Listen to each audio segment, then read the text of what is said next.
Hi friends, I hope you are doing well.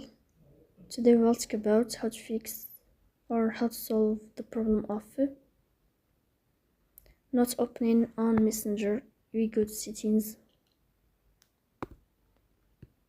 Here we click on apps, default apps, app settings.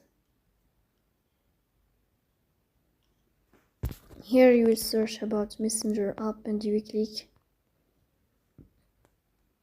Then we click on first stop and you will click OK.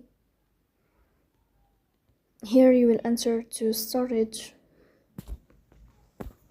Then we click on clear cache. In the end, you will turn off your phone and you will wait a moment to restart your phone again to fix that problem. So that's all. Don't forget to support us by like and subscribe.